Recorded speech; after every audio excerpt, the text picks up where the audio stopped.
Fala pessoal, tudo bem? Eu tô aqui no hospital laudando agora e acabei de pegar um caso interessante. Resolvi parar para gravar esse vídeo porque o entendimento desse tópico é bem importante, tá? Vamos fazer diferente dessa vez? Eu vou apresentar para vocês alguns casos e vamos pensando a respeito do diagnóstico, tá certo? Aliás, no diagnóstico não, da apresentação clínica que esse paciente poderia apresentar.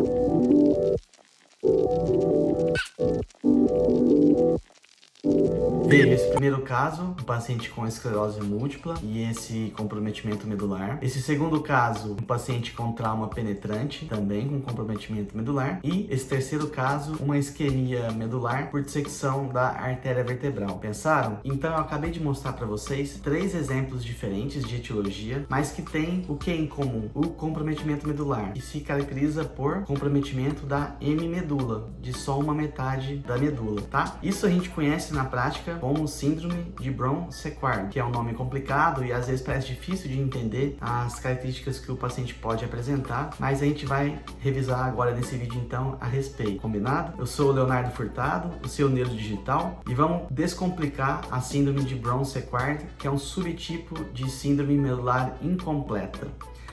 Léo, eu acho difícil porque na medula a anatomia microscópica são vários tratos importantes que passam numa seção transversa da medula. Concordo totalmente com vocês. É complicado, tem muitos tratos e visualmente na ressonância a gente não enxerga, não individualiza cada um deles. Mas se a gente tentar entender 3 deles principais, esse entendimento do Brown-Séquard pode ser mais fácil, tá? Quais são os 3 tratos então principais que a gente tem que entender de anterior para posterior? São eles: o trato espinotalâmico, o trato córtico espinhal e o fascículo grácil e cuneiforme, que compõem o funículo posterior. O primeiro deles, o fascículo trato espinotalâmico, a gente vai memorizar que é responsável principalmente pela temperatura e dor. O trato córtico espinhal, todos vocês sabem, é o nosso principal trato motor, aí não tem muita dificuldade de entender que o paciente vai apresentar uma paraplegia, né? E o fascículo grácil e cuneiforme no funículo posterior, propriocepção, tato epicrítico e sensibilidade vibratória. Quando tem qualquer lesão de qualquer etiologia que compromete a metade da medula, então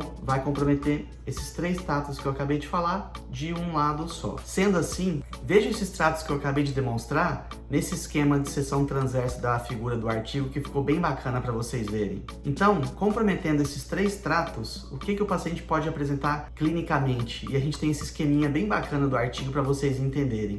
Do mesmo lado, o paciente vai apresentar perda motora, com paraplegia ou paraparesia, e alteração da sensibilidade vibratória, do tato epicrítico e da propriocepção, por comprometimento do córtico espinhal e do funículo posterior. Em relação à dor e à temperatura, já o sintoma é contralateral, porque o trato espinotalâmico ele cruza e aí a sintomatologia vai ser contralateral. Lembrando que geralmente esse nível da alteração de dor e temperatura vai ser 2 ou 3 níveis abaixo do nível da lesão medular, porque o trato ele demora uns 2 ou 3 níveis acima para cruzar e para dar essa sintomatologia do lado contralateral, tá certo? Então, de uma maneira bem direta ao ponto, bem simples, a gente tentou revisar a síndrome de Brown-Séquard, que é um subtipo de síndrome medular incompleta, e o paciente vai apresentar lesão nos tratos espinotalâmico, córtico espinhal e funículo posterior. Espero que vocês tenham gostado, compartilhem, divulguem e estou sempre à disposição de vocês. Um grande abraço. Tchau, tchau.